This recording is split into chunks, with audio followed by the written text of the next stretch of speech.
Hi hello, this is Nandini and Sethuram. Welcome back to our channel கதை போமா. இன்னைக்கு வீடியோல என்ன பார்க்க போறோம் அப்படின்னா, கனடால சம்மர் வந்தாச்சு. நம்ம ஊர்லலாம் சம்மர் டேஸ் எப்படா முடியும், சம்மர் எப்போ முடியும் அப்படின்னு தோணிட்டே இருக்கும். ஆனா இங்க கனடால எப்படின்னா சம்மர் வந்துட்டு இங்க இருக்கவங்களுக்கு நல்லாவே ஸ்பெஷலா இருக்கும்.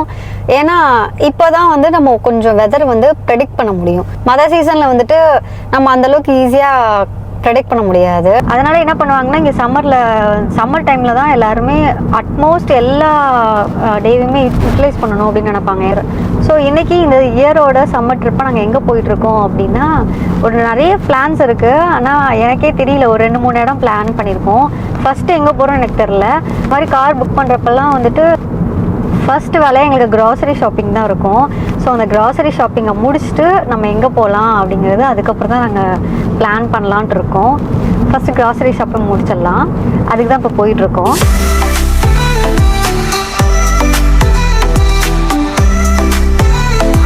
க்ராசரி ஷாப்பிங்னு சொல்லும்போது வீட்டு பக்கத்துலேயே டே டு டே லைஃப்க்கு தேவையான இதெல்லாமே வீட்டு பக்கத்துலேயே ஒரு பாகிஸ்தானி ஷாப் இருக்குது, அங்கேயே வாங்கிடுவோம். இந்த மாதிரி பிளான் பண்ணி க்ராசரி ஷாப்பிங்க்கு அப்படின்னு போகிற மாதிரி இருந்ததுன்னா ஒன்று காஸ்கோ போவோம், அப்படி இல்லைன்னா இந்தியன் ஷாப்பாக பார்த்து போயிட்டு நம்ம பொருட்கள் இருக்க மாதிரி வாங்கிட்டு வருவோம். இப்போ இந்தியன் ஸ்டோராக பார்த்து தான் கண்டிப்பாக போகணும் அப்படின்னு சொல்லிட்டு போயிட்டு இருக்கோம். ஏன்னா ட்ரைவ் பண்ணிட்டு போகும்போது சாப்பிட்டு போகிறதுக்கு ஸ்நாக்ஸே இல்லை. அதனால தான் ஃபஸ்ட்டு அங்கே போயிட்டு அந்த ஸ்நாக்ஸ்லாம் வாங்கிட்டு போகலாம். கடைக்கு வந்தாச்சு. இங்கே டொராண்டோவில் நிறைய தமிழ் கடைங்க இருக்குது. ஆனால் இன்னைக்கு நாங்கள் வந்திருக்கிறது எஸ்பி இம்போர்ட்டர்ஸ். இது ஒரு ஸ்ரீலங்கன் ஷாப். தமிழ் கடைன்னு யோசிச்சாலே நாங்கள் 2 கடைக்கு அடிக்கடி போவோம். ஒன்று இந்த எஸ்பி இம்போர்ட்டர்ஸ், இன்னொன்று ஈரா. உள்ளே என்ட்ராகிறதுக்கு முன்னாடி ஒரு பெரிய நர்சரி செட்டப் இருந்தது. இந்த டைம் அவ்வளோ செடிங்க இருந்தது. அதை பார்த்தோன்னே ஆசை வந்துருச்சு உள்ளே போய் பார்க்கணும்னு சொல்லிட்டு. இந்த டைம் மெயின் அட்ராக்ஷனாக மல்லிப்பூ இருந்தது. அதாவது இந்த குண்டு மல்லி சொல்லுவாங்களா, அது மாதிரி நல்லா பெருசாக இருந்துச்சு. அதுக்கப்புறம் கனகாம்பரம் இருந்தது. நம்ம ஊர்லலாம் இந்த கனகாம்பரத்தெல்லாம் மறந்து கூட போயிருப்பாங்க, அந்த மாதிரி தோணுச்சு அதை பார்த்த உடனே. ஒரு ரேக் ஃபுல்லாக அது மட்டும்தான் வச்சுருந்தாங்க. ஒரு செடி வாங்கினோம்னா $5 இந்த மாதிரி ரேஞ்சில் போட்டிருந்தது. $5 நம்ம ஒரு காசுக்கு ஒரு $300 இல்லைனா $350 அந்த டேக்ஸோட சேர்த்து பார்த்தோம்னா வரும். அப்புறம் கனடாவில் பூக்கு பஞ்சமே கிடையாது. கலர் கலராக அவ்வளோ டிஃப்ரெண்டான பூ நம்ம இங்கே பார்க்கலாம். அந்த மாதிரி நிறைய பூக்கள் வச்சுருந்தாங்க. அப்புறம் காய்கறிகளும் நிறைய இருந்தது. கத்திரிக்காய், தக்காளி இந்த மாதிரிலாம் இருந்துச்சு. அது மட்டும் இல்லை, இங்கே ஆலோவேரா, துளசி, அப்புறம் இந்த ஓமவல்லி இந்த மாதிரி செடிகளும் நிறையவே இங்கே கிடைக்கும். இந்த மாதிரி காய்கறிங்களாம் எனக்கு வீட்டு பக்கத்துலேயே கிடச்சிடும். வீட்டு பக்கத்தில் ஒரு பாகிஸ்தானி ஷாப் இருக்குன்னு சொன்னால அங்கேயே எனக்கு ஈஸியாக கிடச்சிடும். ஆனால் நான் இங்கே ஏன் மெயினாக வருவேன் அப்படின்னா கீரைங்க தான். கீரைங்களையும் பார்த்தோன்னா முருங்கைக்கீரை அங்கேயே இப்போ ஈஸியாக கிடைக்கிது. ஆனால் இந்த பொன்னாங்கண்ணி, அப்புறம் வல்லாரக்கீரை, இந்த மாதிரி கீரைங்கெல்லாம் இங்கே தான் எனக்கு கிடைக்கிது. ஈரால கூட இந்த மாதிரி கீரைங்க ஈஸியாக கிடைக்காது. இங்கே நல்லா ஃப்ரெஷ்ஷாகவும் இருக்கும், ரொம்ப நல்லாவும் இருக்கும் பார்த்து வாங்குறதுக்கு. அப்புறம் இன்னொரு விஷயம்னு பார்த்தோம்னா சின்ன வெங்காயம் தான். சின்ன வெங்காயம் நிறைய கடைகளில் கிடைக்கிது, ஈவன் ஃப்ரெஷ்கோல கூட கிடைக்கிது. ஆனால் இந்த மாதிரி பார்த்து எடுக்க முடியாது. நமக்கு தேவையானது மட்டும் நல்லதாக பார்த்து எடுத்துக்கலாம். இங்கன்னா எல்லா ப்ரொவிஷன்ஸுமே கூட இங்கே கிடைக்கிது. லைக் வரகு, திணை, இந்த மாதிரி சிறுதானியங்கள் கூட இங்கே கிடைக்கிது. கொஞ்சமாக தான் வாங்கியிருப்போம் அப்படின்னு நினச்சிட்டு இருந்தேன். டைம் இல்லை, ஸோ கொஞ்சமாக தான் வாங்கியிருப்போம் அப்படின்னு நினச்சேன். ஆனால் பார்த்தா கார்ட் ஃபுல்லாக இருக்குது. Most of the trip days இப்படி தான் இருக்கும். க்ராசரிஸ்லாம் வாங்கி ட்ரங்க்கில் வச்சுட்டு அப்படியே ட்ரிப் கிளம்பிடுவோம்.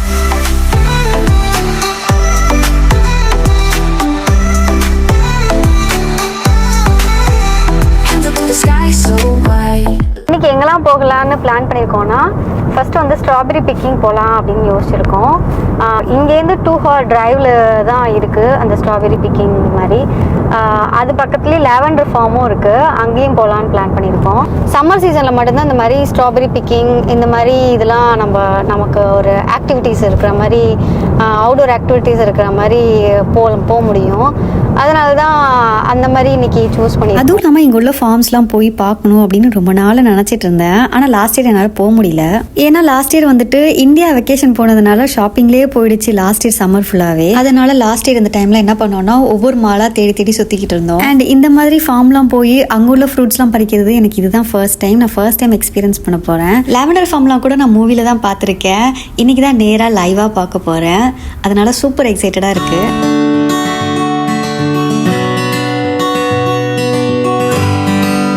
இப்போ எங்கே வந்திருக்கோன்னா இந்த போனிஹித் எஸ்டேட் தான். இங்கே வந்துட்டு என்னெல்லாம் இருக்குன்னா லாவெண்டர் ஃபார்மும் இருக்குது, அப்புறம் வந்துட்டு வைன் யார்ட்ஸும் இருக்குது. ஃப்ரண்ட்டில் என்ட்ரு ஆகும்போதே கொஞ்சம் கொஞ்சம் லாவெண்டர்ஸ்லாம் அப்படியே வச்சுருக்காங்க. பார்க்குறதுக்கு ரொம்ப அழகாக இருந்தது. அந்த என்ட்ரன்ஸும் ரொம்ப அழகாக இருந்தது. இதோட விசிட்டிங் ஹார்ஸ் வந்து 11 to 5 PM. இங்கேருந்து கொஞ்சம் தூரத்தில் தான் ஸ்ட்ராபெரி ஃபார்மும் இருக்குது. அதோட விசிட்டிங் ஹார் வந்துட்டு 6 PM வரலையும் பார்க்கலாம் அப்படின்னு போட்டிருந்துச்சு.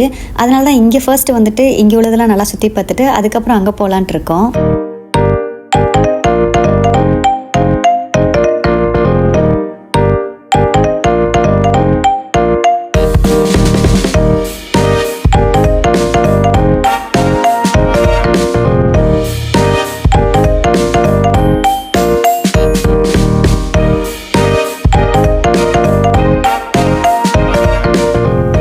உள்ளே போன உடனே பார்த்தோன்னா லாவெண்டர் கைண்ட் ஆஃப் ரிலேட்டட் ப்ராடக்ட்ஸாகவே அங்கங்கே அரேஞ்ச் பண்ணி ஷோகேஸ் பண்ணி வச்சுருந்தாங்க. எப்படின்னா லாவெண்டர் சென்டட் கேண்டில்ஸ், அப்புறம் இந்த மாதிரி லாவெண்டர்ஸை பஞ்ச் பண்ணி அங்கங்கே பொக்கே மாதிரி வச்சுருந்தாங்க. நான் கூட இது வந்து டெக்கருக்காக தான் அங்கங்கே பேஸ்கெட்டில் வச்சுருக்காங்க அப்படின்னு நினச்சேன். ஆனால் இது எல்லாமே வந்துட்டு செல் பண்ணுறதுக்காக தான் வச்சுருக்காங்க. ஒரு பஞ்ச் வந்து $5, $10 இந்த மாதிரி அந்த பஞ்சுக்கு ஏற்ற மாதிரி ப்ரைஸ் வச்சு விற்கிறாங்க. எல்லாமே ஆனால் ட்ரைடு ஃப்ளவர்ஸ் தான். நம்ம நல்லா பார்த்தாலே தெரியும் அங்கங்கே கொட்டி உதிர்ந்துருந்தது. ஆனால் இந்த மாதிரி ட்ரைடு ஃப்ளவர்ஸ்லாம் எனக்கு வேணாம் அப்படின்னு நினச்சோம்னா அதுக்கும் ப்ராப்ளம் கிடையாது. நேராக கார்டனுக்கே போய் ஃப்ரெஷ்ஷாக பார்த்து அழகாக இருக்கிறதா பார்த்து நம்ம பறிச்சிக்கலாம். அதுக்கப்புறம் இந்த பக்கம் பார்த்தோன்னா ஒரு ரூம் மாதிரி இருந்தது. அங்கே பார்த்தா வெளியில் இருந்ததை விட நிறைய ப்ராடக்ட்ஸ் உள்ளே இருந்துச்சு. என்னெல்லாம் இருந்துச்சுன்னா வந்து இந்த பாத் பாம்ஸ்னு சொல்லுவாங்களா அது இருந்தது. பாத் பாம்ஸ்னால் வந்துட்டு இங்கே மோஸ்ட்லி வந்து பாத் டப் தான் எல்லார் வீட்லேயுமே யூஸ் பண்ணுவாங்க. ஸோ இந்த பாத் பாம்ஸ் உள்ளே போட்டோம்னா ஒரு மாதிரி சிஸ்லிங் சவுண்டு வந்துட்டு ஃபுல்லாகவே நுரையாக்கி, ஸோ அந்த மாதிரி ஹாட் பாத்துக்கெலாம் வந்துட்டு நிறையவே யூஸ் பண்ணுவாங்க. அதுக்கப்புறம் போய் பார்த்தோம்னா வந்துட்டு ஜெல்லிஸ் இருந்துச்சு. இதை பார்க்கறதுக்கு எனக்கே கொஞ்சம் டிஃப்ரெண்ட்டாக இருந்தது. லாவெண்டர்லே ஆனால் டிஃப்ரெண்ட் கைண்ட் ஆஃப் ஜெல்லிஸ்லாம் வச்சுருந்தாங்க. அப்புறம் என்ன இருந்துச்சுன்னா டீ இருந்தது. டீனா வந்துட்டு க்ரீன் டீ மாதிரி இந்த லாவெண்டர்ஸே ட்ரை பண்ணி க்ரீன் டீ மாதிரி வச்சுருந்தாங்க. இப்போ நீங்கள் பார்க்குறது எல்லாமே வந்துட்டு காஸ்மெட்டிக் ஐட்டம்ஸ், அதாவது moisturiser, hand cream, face mist இந்த மாதிரி ப்ராடக்ட்ஸ்லாம் இருந்துச்சு. இங்கே ஹேண்ட்மேட் ஐஸ்கிரீம்ஸ் அவங்க செல் பண்ணுறாங்க. லாவெண்டர் ஃபார்ம்னால இவங்களே ஐஸ்கிரீம் பண்ணியிருக்காங்க. லாவெண்டர் அண்ட் ஹனி போட்டு ரொம்ப டேஸ்ட்டாக இருக்கும்னு நினைக்கிறேன். ட்ரை பண்ணி பார்க்கலாம். ரொம்ப டேஸ்ட்டாக இருக்கும்னு நினைக்கிறேன்.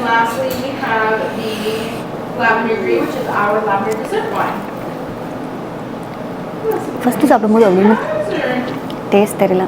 ஃபஸ்ட்டு சாப்பிடும்போது செம்மட்டும் அப்படின்னு டேஸ்ட் தெரியல. சாப்பிட அப்படியே செம்ம டேஸ்ட்டாக இருக்குது.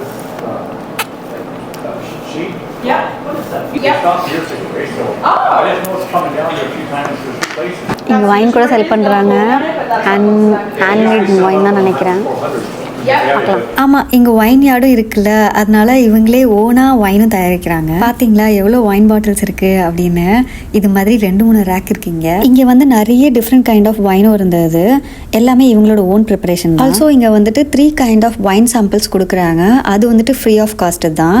அதில் உங்களுக்கு பிடிச்சிருந்துச்சுன்னா 1 glass ஆஃப் வைன் கூட வாங்கிக்கலாம். அது வந்துட்டு $15. வெயிலுக்கு நல்லா ஐஸ்கிரீம்லாம் சாப்பிட்டுட்டு அதுக்கப்புறம் தான் லாவெண்டர் ஃபார்முக்குள்ளே போனோம். லாவெண்டர்ஸ்லாம் தூரத்துலேருந்து பார்க்குறதுக்கே அவ்வளோ அழகாக இருந்தது. இந்த மாதிரி ஒரு சிட் அவுட் இருக்குது. இதை சுற்றி ஒரு ரவுண்டாக வந்துட்டு லாவெண்டர்ஸை பிளான் பண்ணியிருந்தாங்க. லாவெண்டர் கலர் இங்கேருந்து பார்க்குறதுக்கு எனக்கு ரொம்ப அழகாக இருந்துச்சு. இது வந்து மெயினாக இங்கே உட்காந்து சாப்பிட்டுட்டு பார்க்குறதுக்காகவே இதை பிளான் பண்ணியிருக்காங்க. பூக்களை பார்த்துட்டே ஒரு ஷேடில் இருந்த மாதிரி சாப்பிடணுங்கிறதுக்காகவே இது செஞ்சுருக்காங்க.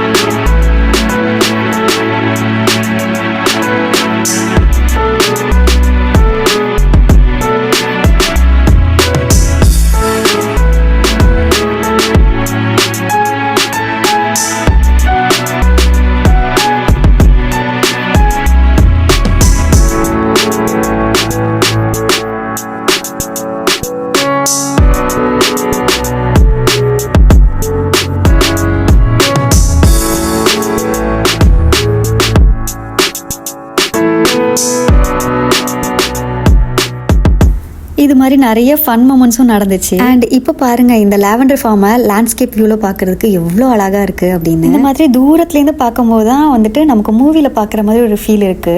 அப்புறம் நான் இதை செரி பிளாசம் டைம்ல யோசிச்சேன், என்னன்னா இவ்வளோ பூ இருக்கு ஆனா வாசமே இல்லை. ஆனா உள்ள பார்த்தோம்ல ட்ரைடு லாவெண்டர்ஸ், அதுல வாசம் இருந்துச்சு. அதுவும் லாவெண்டர்ஸை நல்லா கசக்கி பார்த்தோம்னா அவ்வளோ நல்ல ஃப்ராக்ரன்ஸ் இருந்துச்சு. இப்போ பாக்குறீங்களா இந்த பிளேஸ்ல தான் ரிசப்ஷன் இருக்கு. இங்க இருந்தா நம்ம வெளியில வந்தோம். வைன் ப்ரிப்பரேஷன்லாம் இங்கே தான் நடக்குதுன்னு நினைக்கிறேன். இந்த டென்ட் மாதிரி இருக்குல்ல, இந்த பிளேஸ்ல தான் நடக்குதுன்னு நினைக்கிறேன். வைன் யார்டு வந்துட்டு நம்ம இன்னும் கொஞ்ச நேரத்தில் பார்க்கலாம். சேம் இங்க ஒரு டென்ட் இருக்குல்ல, இங்கே தான் வந்துட்டு இவங்களோட ஓன் வைன் வந்து தயாரிக்கிறாங்கன்னு நினைக்கிறேன். இந்த பக்கம் கிரீனா தெரியுதுல, அதான் வைன் யார்ட். என்னோட லெஃப்ட்ல தெரியுதுல கிரீனா, அதுதான் வைன் யார்ட். நடுவில் பார்த்தீங்களா பேரல் வச்சிருக்காங்க, 2 ஃபீல்டையும் டிஃபரன்ஷியேட் பண்ற மாதிரி. அதில் தான் விண்டேஜ் டைம்ல வைன் ப்ரிப்பேர் பண்ணியிருக்காங்க. என்னோட சைல்ட்ஹுட் டேஸ்ல வந்துட்டு கிரேப் யார்ட் நான் பார்த்துருக்கேன்னு நினைக்கிறேன். அது வந்து பந்தல் மாதிரி இருக்கும். இந்த மாதிரி ரோவாலாம் பிளான் பண்ணியிருக்க மாட்டாங்க, ஆனால் பந்தல் மாதிரி இருக்கும். எனக்கும் சரியா தெரியல, யாருக்காவது தெரிஞ்சிச்சுன்னா, அதாவது கிரேப் யார்டுக்கும் வைன் யார்டுக்கும் எதுவும் டிஃப்ரென்ஸ் தெரிஞ்சிச்சுன்னா வந்துட்டு கமெண்ட்ல சொல்லுங்க, நானும் தெரிஞ்சுக்கிறேன். ஏன்னா வந்துட்டு கிரேப்ஸை இந்த மாதிரி தான் பிளான் பண்ணணும், இல்லைனா வந்துட்டு இந்த வைனுக்கு யூஸ் பண்ற இந்த கிரேப்ஸை வந்து இந்த மாதிரி தான் பிளான் பண்ணணும், எதுவும் ரூல் இருக்கான்னு எனக்கு தெரியல, அதனால தான் கேட்குறேன். அப்புறம் செடியில பார்த்தோம்னா எல்லா செடியிலுமே வந்துட்டு கிரேப்ஸ் இருந்துச்சு. கொத்தா கிரேப்ஸ் செடியிலேருந்தே பார்க்கறதுக்கு அவ்வளோ அழகா இருந்தது, ஆசையாகவும் இருந்துச்சு. ஆனால் எல்லா கிரேப்ஸுமே வந்துட்டு குட்டியாக இருந்துச்சு, எல்லாமே ஸ்டார்டிங் ஸ்டேஜில் தான் இருந்துச்சு. இங்கே இப்போ நம்ம பார்க்குறோம்ல, இந்த கிரேப்ஸ்லாம் வந்துட்டு வைன் தயாரிக்கிறதுக்காக மட்டுமே வந்து வளர்க்குறாங்க. இங்கே பார்த்தீங்களா எவ்வளோ அழகாக இருக்குன்னு, எல்லாமே கொத்தா இருக்குது. எல்லா கிரேப்ஸுமே சின்னதாக தான் இருக்குது. இன்னும் ஒரு 2 வீக்ஸ் கழிச்சு வந்திருந்தோம்னா கரெக்டாக இருந்திருக்கும். இன்னைக்கு வெதர் பார்க்கறதுக்கு உங்களுக்கே தெரிஞ்சிருக்கும் எப்படி இருக்குன்னு. அவ்வளோ வெயிலாக இருக்குது. லாவெண்டர் ஃபார்ம்லலாம் கூட எங்களால் நிற்கவே முடியல. அதனாலேயே அங்கே வந்து நம்ம ரொம்ப நேரம் டைம் ஸ்பெண்ட் பண்ணணும்னு கூட தோணலை. ஏன்னா எப்படி சொல்கிறது, அங்கே வந்துட்டு ஒரு ஷேட் கூட இல்லைல்ல, அதனால வெயில் ரொம்ப இருக்கிற மாதிரி தெரிஞ்சிச்சு. இங்கே கூட பரவாயில்ல, அங்கங்கே க்ரீன் ஷேட் இருக்குது. அதனால அந்த க்ரீன் ஷேடில் நின்னோம்னா நல்ல கூலாக இருக்கிற மாதிரி தெரியுது. அதுவே கொஞ்சம் நம்ம வெயிலில் நின்னோம்னா நல்ல வெயில் அடிக்கிற மாதிரி தெரியுது. ஸோ ஃபோட்டோ ஷூட்லாம் பண்ணணும்னு நினச்சோம்னா இங்கேயே வந்துட்டு Airbnb ஃபெசிலிட்டி இருக்குது. அதை நம்ம அவைல் பண்ணி அதை யூஸ் பண்ணிக்கலாம், இல்லைனா ரொம்ப கஷ்டம் தான். அண்ட் இது கேட்டால் உங்களுக்கே ஆச்சரியமாக இருக்கும். இங்கே கனடாவில் வந்துட்டு எந்த ஷாப்பில் கிரேப் வாங்கினாலும் சீட்லெஸ் தான் கிடைக்கும், சீடட் எங்கேயுமே கிடைக்காது. நம்ம ஊரில் கிடைக்கிற மாதிரி சீடட் கிரேப்ஸ் எங்கேயுமே நான் பார்த்ததில்ல, கிடைக்கவும் மாட்டேங்குது. ஆனால் இந்த வைன்யார்டில் வந்துட்டு எல்லா கிரேப்ஸ்லையுமே சீடு இருந்துச்சு. அதனால எனக்கு டேஸ்ட் பண்ணி பார்க்கணும்னு சொல்லிட்டு ஆசை. சரி ஓகே, டேஸ்ட் பண்ணி பார்க்கலான்னு டேஸ்ட் பண்ணால் ரொம்ப புளிப்பாக இருந்தது. அது வந்து இன்னும் வளராமல் இருக்கிறதுனால அப்படி இருந்துச்சா, இல்லை இந்த வைனுக்கான உள்ள கிரேப்ஸ் வந்து நல்லா புளிக்குமான்னு தெரியல. ஆனால் அவ்வளோ புளிப்பாக இருந்துச்சு. அப்புறம் இந்த வைன்யார்டை விட்டு எனக்கு வெளியில் வரணும்னு தோணவே இல்லை. ஏன்னா வந்துட்டு நம்மளை சுற்றி ஃபுல் க்ரீனாக இருக்கா, அது பார்க்குறதுக்கே ரொம்ப அழகாக இருந்துச்சு. அதுவும் இல்லாமல் வந்து அங்கங்கே ஷேடில் உட்காந்துருந்தோம்னா நல்ல கூலிங்காக இருந்துச்சு. அதனாலே வெளில வரணும்னு தோணவே இல்லை.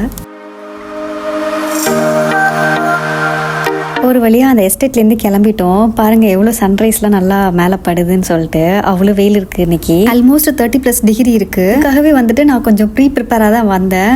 எப்படியும் காரில் ஏறி உட்காரும்போது இந்த வெயிலில் அந்த கூலிங் காற்று வராது என்னதான் ஏசி போட்டாலும். ஸோ அதுக்காக இந்த குட்டி ஃபேன் ஒன்று எடுத்துகிட்டு வந்திருந்தேன். இதில் கொஞ்சம் கூலிங் காற்று வரும், கொஞ்ச நேரம் நம்ம மேனேஜ் பண்ணிக்கலாம், அந்த ஏசி வந்து நல்லா வரையிலையும். இப்போ எங்கே போயிட்டுருக்கோம் அப்படின்னா வந்து ஸ்ட்ராபெரி பிக்கிங்காக தான். இங்கேருந்து கொஞ்சம் தூரத்தில் தான் ஸ்ட்ராபெரி பிக்கிங் இருக்குது. போகிற வழியெல்லாம் பார்த்தோம்னா ஃபுல்லாகவே ஃபார்ம் ஏரியா தான். இப்போ நீங்கள் பார்க்குறீங்களா, இதெல்லாம் வந்துட்டு கார்ன். நம்ம ஊரில் எப்படி வயலோ அது மாதிரி இங்கே கார்ன் தான் எல்லா இடத்துலையும் நம்ம பார்க்கலாம். அப்படி இல்லைன்னா நான் நிறைய இடத்துல பார்த்துருக்கேன் வெறும் புல் மட்டும்தான் வளர்ப்பாங்க. அது எதுக்காகனா வந்துட்டு இங்கே வந்து மோஸ்ட்லி குதிரை வளர்க்குறது, இல்லைனா வந்து கேட்டல் ஓரியன்டாக கேட்டல் ரியரிங் தான் பண்ணுவாங்க. அதோட சாப்பாடுக்காகவே வந்துட்டு இந்த மாதிரி புல் நிறைய வளர்ப்பாங்க. இந்த ஏரியாவில் வந்துட்டு வேற மாதிரி இருந்துச்சு. நிறைய டென்ட்டாக போட்டு ஏதோ வளர்த்துட்டு இருந்தாங்க. தூரத்துலேருந்து பார்க்கறதுக்கு எனக்கு தெரியல. ஆனால் இந்த ஏரியாவில் வந்து ஃபுல்லாகவே டென்ட்டாக தான் இருந்துச்சு. இங்கே பாருங்கள், இந்த பக்கம் கூட ஒரு பெரிய டென்ட் மாதிரி போட்டிருக்காங்க, பிளாக் ஷேட் மாதிரி போட்டுட்டு வளர்த்துட்டு இருக்காங்க. எனக்கு தெரிஞ்சு காய்கறியாக தான் இருக்கும்னு நான் நினைக்கிறேன். இந்த மாதிரி இங்கே கனடாவில் ஃபார்ம் வந்து நேரடியாக பார்க்கணும் அப்படின்னு நான் ரொம்ப நாளாக நினச்சிட்டு இருந்தேன். நம்ம ஊரில் உழவர் சந்தை சொல்லுவாங்களே அது மாதிரி. ஆனால் இங்கே என்ன பண்ணுவாங்கன்னா அவங்க ஃபார்மில் விளையிறதையே ஒரு கடையாக போட்டு விற்பாங்க. இங்கே பாருங்கள், இதில் வந்துட்டு டிஃப்ரெண்ட் கைண்ட் ஆஃப் பீன்ஸ் இருக்கும்ல, அது எல்லாத்தையும் பஞ்ச் பண்ணி ஒரு பேக்கெட் மாதிரி போட்டு வச்சுருக்காங்க. பார்க்கறதுக்கு வந்து கலர்ஃபுல்லாக அழகாக இருந்துச்சு. சரின்னு எடுத்து பார்த்து. அப்புறம் வந்துட்டு ஹனி இருந்துச்சு. அதுக்கப்புறம் வந்துட்டு நிறைய டைப் ஆஃப் ஜாம் இருந்தது. சொல்லவே வேணாம், இங்கே நிறைய ஃப்ரூட்ஸ் இருக்கிறதுனால ஜாம் நிறைய இருந்துச்சு. இவங்களோட ஓன் பேக்ட் ஐட்டம்ஸ் வெஜிடபிள்ஸும் நிறைய வச்சுருந்தாங்க. இந்த டார்ட் பை இந்த மாதிரி வச்சுருந்தாங்க. இதுக்குள்ளே என்ன இருக்குன்னா இங்கே தான் வந்துட்டு இவங்களோட ஓன் ஃபார்ம்லேருந்து ஹார்வெஸ்ட் பண்ண வெஜிடபிள்ஸ்லாம் வச்சுருக்காங்க. இந்த பிளேஸை ஃபுல்லாகவே ஏர் கண்டிஷன் பண்ணி வச்சுருக்காங்க. இந்த வெயிலுக்கு இங்கே நல்லா இருக்கும்னு சொல்லிட்டு நான் இங்கே வந்து நின்றுட்டேன். சேது நிற்கிற இடம் வந்துட்டு ஏர் கண்டிஷன் கிடையாது, ஃபேன் மட்டும்தான் இருக்குது. அவங்க என்ன கேட்டுட்டு இருக்காங்கன்னா ஸ்ட்ராபெரி பிக்கிங் பற்றி என்கொயர் பண்ணிட்டு இருந்தாங்க. ஆனால் வந்துட்டு ஸ்ட்ராபெரி பிக்கிங் முடிஞ்சு போச்சான். 1-2 இருக்கும், நீங்களே வேணால் தேடி வேணால் பார்க்குறதுனா போய் பாருங்க அப்படி சொன்னாங்க. அதுக்கப்புறம் கனடாவோட ஃபேமஸான மேப்பிள் சிரப் வந்து அங்கே வச்சுருந்தாங்க. அதுவும் வந்து நிறைய டிஃப்ரெண்ட்டாக இன்ஃப்யூஸ் பண்ணி வச்சுருந்தாங்க. ஸோ பியோர் மேப்பிள் சிரப் இருக்கா அப்படி சொல்லி கேட்டோம், ஆனால் இல்லைன்னு சொல்லிட்டாங்க. ஸோ நாங்கள் வந்துட்டு சின்னமன் இன்ஃப்யூஸ்டு மேப்பிள் சிரப்பாக பார்த்து வாங்கிட்டோம். இது வந்து அந்த ஃபார்ம் மார்க்கெட்லேருந்து வெளியில் வந்தோம்னா ஒரு நர்சரி இருந்துச்சு, அதான் ஸ்ட்ராபெரி பிக்கிங் இல்லைன்னு சொல்லிட்டாங்கல்ல. ஆனால் வந்துட்டு ராஸ்பெரி சீசன் போயிட்டுருக்கு, அதை வேணால் ட்ரை பண்ணுங்க அப்படின்னு சொன்னாங்க. ஓகே, அதை ட்ரை பண்ணி பார்க்கலாம் அப்படின்னு சொல்லிட்டு தான் இங்கே வந்திருக்கோம். இதான் வந்து நம்ம அந்த பேஸ்கெட் வாங்கிக்கணும், அதுக்காக தான் இங்கே வந்திருக்கோம். ஒரு சின்ன பேஸ்கெட் வந்து $5 சொன்னாங்க. $10 கூட இருக்குது அப்படி சொன்னாங்க. ஆனால் அது இதை விட கொஞ்சம் தான் பெருசாக இருந்துச்சு. சரின்னு சொல்லிட்டு இந்த $5 ஒன்று எடுத்துக்கிட்டோம். ஆனால் மணிலாம் வாங்கிக்கல, நம்ம பறிச்சுட்டு வந்ததுக்கப்புறம் தான் அவங்க மணி வாங்கிக்கிறாங்க. வெளியிலேருந்து பார்க்குறதுக்கு வந்துட்டு உள்ள ஒன்றுமே இல்லை போல இருக்கு, வெறும் ராஸ்பெரி இல்லைனா வந்துட்டு ஸ்ட்ராபெரி கார்டன் மாதிரி தான் இருக்கும் அப்படின்னு நாங்கள் நினச்சோம். நல்ல வேளை காரில் போனோம், இல்லை நடந்து போயிருந்தால் ரொம்ப நேரம் நடந்து போயிருப்போம். அது இந்த வெயிலில் கண்டிப்பாக போயிருக்க மாட்டோம். போக போக போயிட்டே இருக்குது. அந்த ரோடு வேறு கொஞ்சம் மோசமாக தான் இருந்துச்சு. இப்போ நீங்கள் பார்க்குறீங்களே இந்த மரம்லாம் வந்து ஆப்பிள் ட்ரீஸ். இங்கே நம்ம ஆப்பிள் பிக்கிங் கூட பண்ணலாம் போல். என்ட்ரிலே வந்துட்டு அவங்க ரூட் சொல்லி தான் விட்டாங்க, ஆனாலும் எங்களுக்கு டவுட்ஃபுல்லாக தான் இருக்குது. இப்போது கரெக்டாக தான் போயிட்டுருக்கோமா அப்படி சொல்லி.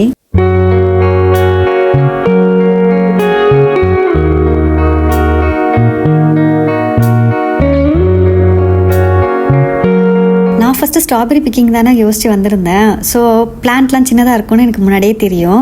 ராஸ்பெரி பற்றி ஒரு க்ளூ கிடையாது எனக்கு. ஆனால் இங்கே வந்து பார்த்தா ஏன் ஹைட்டுக்கு இருக்குது ராஸ்பெரி பிளான்ட்ஸ்லாம், அதை பார்த்தோன்னே எனக்கு கொஞ்சம் ஆச்சரியமாக இருந்துச்சு. ஏன்னா ராஸ்பெரி வந்துட்டு குட்டி குட்டியாக தான் இருக்கும். ஸோ ஸ்ட்ராபெரி மாதிரி தான் அதுவும் சின்னதாக இருக்கும்னு நினச்சேன். ஆனால் பார்த்தா பிளான்ட்ஸ்லாம் இவ்வளோ பெருசு இருக்குது. ஃப்ரண்ட்டில் உள்ள செடியிலலாம் வந்துட்டு ராஸ்பெரி ரொம்ப கம்மியாக தான் இருந்தது, 1-2 தான் அங்கங்கே இருந்தது. ஸோ வந்து நம்ம தேடி எடுத்தாலும் அவ்வளோ நல்லதாக பார்த்து எடுக்க முடியல. இன்னும் கொஞ்சம் தூரம் உள்ளார போய் தான் எடுக்கிற மாதிரி இருந்தது. முன்னாடி இருக்கிறதெல்லாம் நல்லாவே பார்த்து பறிச்சிட்டாங்க போல. அண்ட் வந்துட்டு எனக்கு ராஸ்பெரி எப்படி பறிக்கணும்னே தெரியல, ஏன்னா அது வந்து ரொம்ப சின்னதாகவும் இருக்கு, அது ரொம்ப சாஃப்டாக இருந்துச்சு. அது மேலே வேற குட்டி குட்டியாக முள் இருக்கு, அது வேற தொட்டோம்னா குத்துது கையை. பறிக்கிறதுனால காயா இருக்கிறத தான் பார்த்து பறிச்சேன். காயா இருக்குன்னு சொல்லிட்டு மேலே டச் பண்ணி பார்த்தா அது வந்து பழமாக இருக்கு. இந்த மாதிரி ரொம்ப டிஃபிகல்ட்டாக இருந்தது அது நம்ம சூஸ் பண்ணி பறிக்கிறதுக்கு. இந்த மாதிரி ராஸ்பெரியில் நடுவில் ஹோல் இருந்ததுன்னா அது வந்து நல்லா கணிஞ்சிருச்சுன்னு அர்த்தம் போல. ஸோ நான் வந்துட்டு காயை தான் பார்த்து படிக்கணும் அப்படின்னு சொல்லிட்டு பார்த்து தேடி படிச்சுட்டு இருக்கேன். டைம் என்ன இருக்கும் அப்படி பார்த்தா ஒரு 5:30 இல்லைன்னா 6 மணி இருக்கும் சாயங்காலம். ஆனால் பார்த்தா மதிய வெயில் அளவுக்கு அவ்வளோ வெயில் அடிக்குது. இப்போ நான் கூட நினச்சேன் $5 இத்தனோண்டு சின்ன பேஸ்கெட்டாக கொடுக்குறாங்களே, கொஞ்சம் பெருசாக கொடுத்தா நல்லா இருந்திருக்கும் அப்படின்னு. ஆனால் இதை பறிக்க தான் தெரியுது ஒரு சின்ன பேஸ்கெட்டே ஃபில் ஆகலை. அதனால வந்துட்டு சேர்த்துட்டெல்லாம் ஹெல்ப் கேட்டு அதை ஃபில் பண்ண ட்ரை பண்ணிட்டு இருந்தேன். அண்ட் நல்ல வேளை இந்த இடத்துக்கு வந்தோம். இந்த இடத்தோட பேர் வந்துட்டு ஆஸ்டின் ஸ்ட்ராபெரிஸ். இங்கே வந்துட்டு ஸ்ட்ராபெரி மட்டும் இல்லை, ப்ளூபெரி, ராஸ்பெரி, அப்புறம் வந்துட்டு வெஜிடபிள்ஸ் எல்லாமே நம்ம பிக் பண்ணலாம். ஆனால் அதெல்லாம் சீசன் டைம் தான், ஒவ்வொரு சீசனில் மட்டும்தான் நம்ம அதை பிக் பண்ணுற மாதிரி இருக்கும். லக்கிலி நாங்கள் இந்த பிளேஸை சூஸ் பண்ணோம், ஏன்னா வந்துட்டு சில இடத்துல ஸ்ட்ராபெரி மட்டும்தான் இருக்கும். அந்த மாதிரி எதுவும் போயிருந்தோம்னா கண்டிப்பாக சீசன் எதுவும் முடிஞ்சிருந்துச்சுன்னா ஒன்றும் பண்ணியிருக்க முடியாது. இந்த மாதிரி ராஸ்பெரி பிக் பண்ணுற சான்ஸ் கூட மிஸ் பண்ணியிருப்போம். அண்ட் இந்த ஃபார்மும் அவ்வளோ பெருசாக இருக்குது, நினச்சி பார்க்குறத விட பெருசாக இருக்குது. இப்போ நீங்கள் க்ரீனாக பார்க்குறீங்களா, அது எல்லாமே வந்து ராஸ்பெரி தான். இது மாதிரி ப்ளூபெரி இருக்குது, ஸ்ட்ராபெரி இருக்குது, அப்புறம் வந்து காலிஃப்ளவர் இருந்தது, நிறைய வெஜிடபிள்ஸ் இருந்தது, டொமேட்டோ, இந்த மாதிரி நிறைய இருந்துச்சு. ஆனால் நம்ம பறிக்கிற சீசனை பார்த்துட்டு வரணும் போல், ஏன்னா வந்துட்டு எல்லாத்துக்குமே 2 வீக்ஸ் இல்லைனா 3 வீக்ஸ் டிஃப்ரென்ஸ் தான் இருக்குது. ஸோ நம்ம எந்த ஃப்ரூட் வந்து பறிக்க போகிறோம்னு நினைக்கிறோமோ அதுக்கேற்ற டைமிங்கை நம்ம பார்த்துட்டு வர்றது நல்லது. இதெல்லாம் பார்த்தோன்னா நம்ம ஊர்லேயும் இது மாதிரி வந்தால் நல்லாயிருக்கும் அப்படின்னு தான் எனக்கு தோணுச்சு. நம்ம ஊரில் வந்துட்டு நிறைய கிராப்ஸ் வந்து டிஃப்ரெண்ட்டாக கல்டிவேட் பண்ணுவாங்க. ஸோ அதை பற்றிலாம் நமக்கு நல்லாவே தெரிய வரும். ஓகே, நம்ம ஊர்லேயும் இந்த மாதிரி ஹார்வெஸ்டிங் ஆக்டிவிட்டிலாம் வைக்கலான்னா நீங்கள் எதை சஜஸ்ட் பண்ணுவீங்க? ஏன்னா நான் இங்கே டிஃப்ரெண்ட்டாக பார்த்தது வந்துட்டு சன்ஃப்ளவர் பிக்கிங். அந்த இது வந்து எனக்கு கேட்குறதே புதுசாக இருந்துச்சு. அது மாதிரி நம்ம ஊரில் பண்ணலான்னா எதை சொல்லுவீங்க? லைக் பேடி ஹார்வெஸ்டிங், அப்படி இல்லைன்னா தென்னந்தோப்பு போய் 1 டே ஃபுல்லாக அங்கே ஸ்பெண்ட் பண்ணுறது, இந்த மாதிரிலாம் நீங்கள் எதை சஜஸ்ட் பண்ணுவீங்கிறத கமெண்ட்டில் சொல்லுங்கள். இது என்னன்னு இங்கேருந்து பார்க்கறதுக்கு உங்களுக்கு கண்டிப்பாக தெரியாது. இதுதான் ப்ளூபெரி. எனக்கு பெரிஸ்லேயே ப்ளூபெரி தான் ரொம்ப பிடிக்கும். இதுவே சின்ன பிள்ளையில் கேட்டிருந்தீங்கன்னா நான் என்ன சொல்லியிருப்பேன்னு தெரில, மேபி ஸ்ட்ராபெரி கூட சொல்லியிருப்பேன். ஆனால் இப்போ கேட்டால் எனக்கு வந்து ப்ளூபெரி தான் சொல்லுவேன். ஏன்னா வந்துட்டு இது டேஸ்ட் மட்டும் இல்லை, இது சீக்கிரமாக கெட்டும் போக மாட்டேங்குது. அதனால எனக்கு இது ரொம்ப பிடிக்க ஆரம்பிச்சிருச்சு. அண்ட் இதோட டேஸ்ட்டும் சொல்ல தேவையே இல்லை, அவ்வளோ நல்லா இருக்கும். ஒரு செடியிலேயே எவ்வளோ ப்ளூபெரிஸ் இருக்குது பாருங்கள். அண்ட் அதோட பிளான்ட் சைஸை பார்த்தா சின்னதாக தான் இருக்குது. ஒருவேளை அவங்க கட் பண்ணி கூட வளர்க்கலாம். நல்லா பார்த்தா 1-2 நல்லாவே கணிஞ்சிருந்தது. ஸோ நல்லா கணிஞ்சிருக்கதான் பார்த்து தேடி சாப்பிட்டுட்டு இருக்கேன். இதுவும் 1 or 2 வீக்ஸ் அப்புறம் வந்திருந்தோம்னா ready to harvest. So allow பண்ணியிருப்பாங்கன்னு நினைக்கிறேன் பிக் பண்ணுறதுக்கு. நாங்கள் என்ட்ரியில் வரும்போதே சொல்லிட்டு தான் வந்திருந்தோம், ராஸ்பெரி மட்டும் தான் பிக் பண்ண போகிறோம் அப்படின்னு சொல்லிட்டு. இப்போ ப்ளூபெரி ஃபீல்டில் இருக்கிறது தெரிஞ்சு வந்தாங்களான்னு தெரில. நம்ம காருக்கு பின்னாடி பார்த்தீங்கன்னா ஒரு ட்ரக்கில் ஒருத்தவங்க போவாங்க. ஆக்சுவலாக எதுக்காக வந்தாங்கன்னு தெரியல. அண்ட் இது க்ளோசிங் டைம் கூட, ஒருவேளை அதை கூட சொல்கிறதுக்காக வந்திருக்கு. ஏன்னா இங்கெல்லாம் ரொம்ப ஸ்ட்ரிக்ட்டு. இப்போ க்ளோசிங் டைம்னா கரெக்டாக அந்த டைமில் க்ளோஸ் பண்ணிடுவாங்க. ரொம்ப ஸ்ட்ரிக்டாக அதெல்லாம் பார்ப்பாங்க. இப்போ நம்ம பார்க்குறோம்ல, இது என்ன ஃப்ளார் தெரியுதா? இதுதான் ஸ்ட்ராபெரி ஃப்ளார். அண்ட் அந்த பூ பார்க்குறதுக்கு அவ்வளோ அழகாக இருந்தது. பிங்கிஷ் கலரில் செம்ம க்யூட்டாக இருந்துச்சு. நல்ல வேளை ஸ்ட்ராபெரி பிக் பண்ணுறீங்களான்னு கேட்டதுக்கு ஓகே சொல்லாமல் இருந்தது. இங்கே ஒன்றுமே இல்லை, ஸ்ட்ராபெரியே இல்லை ஒன்றுமே. நான் வந்துட்டு ப்ளூபெரி ஸ்ட்ராபெரின்னு சொல்லிட்டு நல்லா சுற்றிக்கிட்டே இருந்தேன், வெயில் கூட பார்க்காம. பட் சேது பி லைக், நீ என்னமோ பண்ணிக்க, நான் காரை ஸ்டார்ட் பண்ணி ரெடியாக வச்சுருக்கேன், நீ வந்தோடனே கிளம்பிடலாம் அப்படின்னு இருந்தாங்க.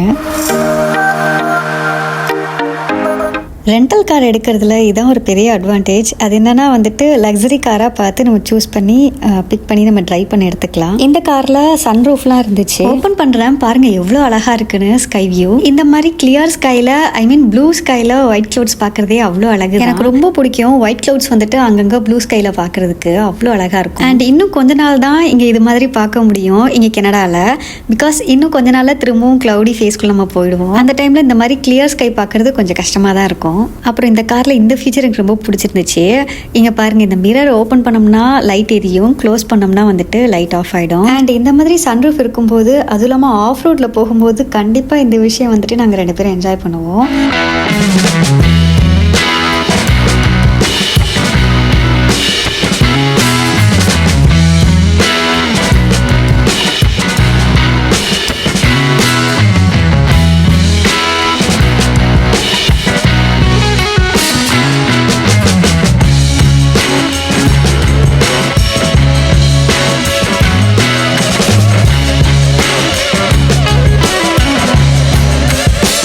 பார்க்குறதுக்கு தான் அவ்வளோ அழகாக இருக்கிற மாதிரி தெரியுது. ஆனால் ரொம்ப கஷ்டமாக இருந்தது. ஃபோன்லாம் வந்து பறந்துருமோன்னு தோணுச்சு காற்றுக்கு. ரொம்ப கேர்ஃபுல்லாக இருக்கணும். ஆனால் ஒன்ஸ் இன் அ வைல் தானே, ஓகே தான். அண்ட் வீட்டு பக்கத்துலேயே வந்துட்டு ஒரு ½ டிரைவ், அப்படி இல்லைனா வந்து 40 minutes டிரைவ்லேயே வந்துட்டு ஸ்ட்ராபெரி பிக்கிங்கோ லாவெண்டர் ஃபார்மோ எல்லாமே இருக்குது. ஆனால் நாங்கள் வந்துட்டு அந்த மாதிரிலாம் பண்ண மாட்டோம். எப்போதுமே என்ன பண்ணுவோன்னா 2.5 டிரைவ் இல்லைனா 3.5 டிரைவ், இந்த மாதிரி ஒரு லாங் டிரைவாக இருக்கிற மாதிரி தான் போவோம். 1 day ஃபுல்லாக நல்லா ஸ்பெண்ட் பண்ணணும் அப்படின்னு நினச்சி தான் எப்போவுமே போவோம். இதுவும் 2.5 டிரைவ் தான். ஆனால் வந்துட்டு சீக்கிரமாக முடிஞ்ச மாதிரி இருக்குது. ஸ்ட்ராபெரி பிக்கிங்லேயே லேட் ஆகும்னு நினச்சோம், ஆனால் அது மாதிரி நடக்கலை. அதனால் இப்போ எங்கே வந்திருக்கோம்னா வந்துட்டு டொரண்டோ ப்ரீமியம் அவுட்லெட் மால்னு சொல்லிட்டு மாலுக்கு தான் வந்திருக்கோம். இது வந்து வீட்டுக்கு போகிற வழியில தான் இருக்குது. ஸோ இங்கே கொஞ்சம் நேரம் சுற்றிட்டு எதுவும் ஆஃபர்ஸ் இருக்கான்னு சொல்லிட்டு பார்க்கலான்ட்டு இங்கே வந்திருக்கோம். இந்த கிளாஸ் பிரிட்ஜை பார்த்தா எனக்கு எப்போவுமே என்ன தோணுன்னா, ஃப்ளைட்லேருந்து நம்ம ஏர்போர்ட்லேருந்து ஃப்ளைட்டுக்குள்ளே போகிறதுக்கு ஒரு பாத்வே இந்த மாதிரி தான் இருக்கும். Same exact like this. So இதை பார்க்கும் போதெல்லாம் எனக்கு அதை தான் ஞாபகம். இது ஒரு ஓப்பன் அவுட்லெட் மால். இங்கேருந்து பார்த்தாலே பாதி கடைங்க என்னென்ன இருக்குன்னு இங்கேருந்தே நம்ம கண்டுபிடிச்சிடலாம். அண்ட் நாங்கள் போன டைமில் பார்த்தா கரெக்டாக சன்செட் ஆனிச்சு. அதனால சன்செட்டையும் மிஸ் பண்ணாமல் இன்றைக்கி பார்த்தாச்சு. அப்பாடா, ஃபைனலி வந்துட்டு சவுத் இந்தியன் ரெஸ்டாரண்ட் வந்தாச்சு. இன்றைக்கி நாங்கள் லஞ்சும் சாப்பிடல, அது இல்லாமல் எங்களுக்கு சாப்பிடணுன்னு கூட தோணல. அங்கே லாஸ்ட்டாக ஐஸ்கிரீம் சாப்பிட்டது. குயிக்காக என்ன ஆர்டர் பண்ணியிருக்கோம் அப்படின்னு சொல்லிடுறேன். 1 plate கொத்து பரோட்டா, அப்புறம் வந்துட்டு கோட் ஃப்ரை ஒன்று இருந்துச்சு அதுக்கப்புறம் வந்துட்டு கோட் லெக் சூப் இருந்தது. அது வீட்டிலலாம் கம்பல்சரி வீக்லி ஒன்ஸ் வந்துட்டு மட்டன் செஞ்சுருவாங்க. அப்போல்லாம் ஸ்ட்ரிக்டாக எனக்கு வேணாம் அப்படி சொல்லிடுவேன். ஆனால் இங்கே பார்த்தா கோட் லெக் சூப்புன்னு பார்த்தோன்னே வீட்டில் சாப்பிட்ற ஞாபகம் வந்துருச்சு. உடனே ஆர்டர் பண்ணிட்டேன். வீட்டில் செய்கிற டேஸ்ட் இல்லைனாலும் நல்லா இருக்குது, சாப்பிட்றதுக்கு டேஸ்ட்டாக இருக்குது. லாம்பா இது எப்படின்னா சேது ஃபேஸ் பார்த்தாலே தெரிஞ்சிருக்கும், கொஞ்சம் டிசப்பாயின்மெண்ட் தான். நாங்கள் கோட் நினச்சிட்டு வாங்கினோம், கடைசியில் பார்த்தா அது லேம் போல். கோட் வந்துட்டு நம்ம ஊர் மட்டன் டேஸ்ட்டுக்கு கொஞ்சம் மேட்ச் ஆகும், ஆனால் லேம் வந்துட்டு கொஞ்சம் டேஸ்ட் கம்மியாக இருக்கும். பட் சூப் சாப்பிடும்போது டேஸ்ட் டிஃப்ரென்ஸ் ஒன்றும் அவ்வளோவா தெரியல. ஓவராலாக பார்த்தா நல்லா தான் இருக்குது. இன்றைக்கி நல்ல டின்னர் தான் எங்களுக்கு. And how we miss masala chai. இங்கேயும் மசாலா சாய் இருக்கான்னு கேட்டு அதை வாங்கிட்டோம். நல்லா திக்காக இருந்துச்சு சாய், சாப்பிட்றதுக்கு நல்லா டேஸ்ட்டாக இருந்துச்சு. இல்லாமல் நல்லா பெரிய டம்ளரில் கொடுத்துருந்தாங்க, எங்கேயும் இந்த மாதிரி பெரிய டம்ளரில் கொடுக்கல. இந்த பிளேஸ் வந்து சேது முன்னாடி விசிட் பண்ணியிருக்காங்க, ஸோ நல்லா இருக்கும்னு சொல்லி தான் கூட்டிகிட்டு வந்தாங்க. இந்த விலாகில் எங்களோட சேர்ந்து நீங்களும் லாவெண்டர் ஃபார்ம் அப்புறம் வந்து ராஸ்பெரி பிக்கிங்லாம் வந்துட்டு நல்லாவே என்ஜாய் பண்ணியிருப்பீங்கன்னு நினைக்கிறேன். அப்போது நெக்ஸ்ட் வீடியோவில் இன்னும் நிறைய கதைக்கலாம் இன்ட்ரெஸ்டிங்காக. தேங்க்ஸ் ஃபார் வாட்சிங். டாடா பாய்.